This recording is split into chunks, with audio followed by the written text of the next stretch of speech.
Hello everyone and welcome back to another GSM tutorial. Today I'm going to show you how to fix an MTK-based Samsung device that runs into problems after unlocking with SIM-Unlocker Pro.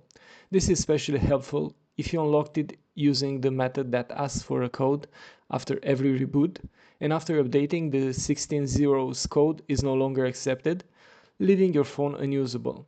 The good news is that if you previously made a backup with SIM-Unlocker Pro, you can restore it and bring your device back to life.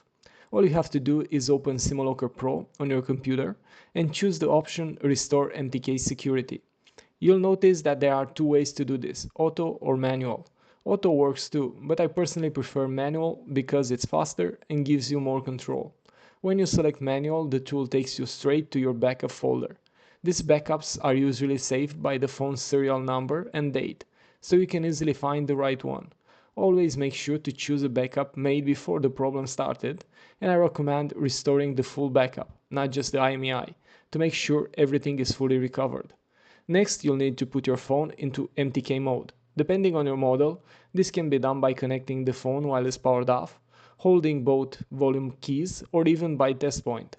Once the device is connected, the tool will automatically start restoring your backup.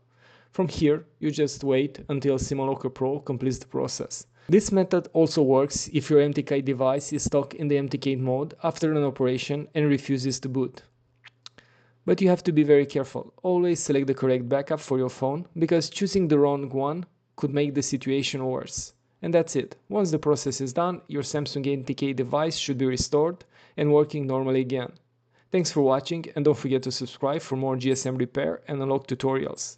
If you need credits for SIM-Unlocker Pro or want access to other professional GSM tools, visit unlockresellers.com.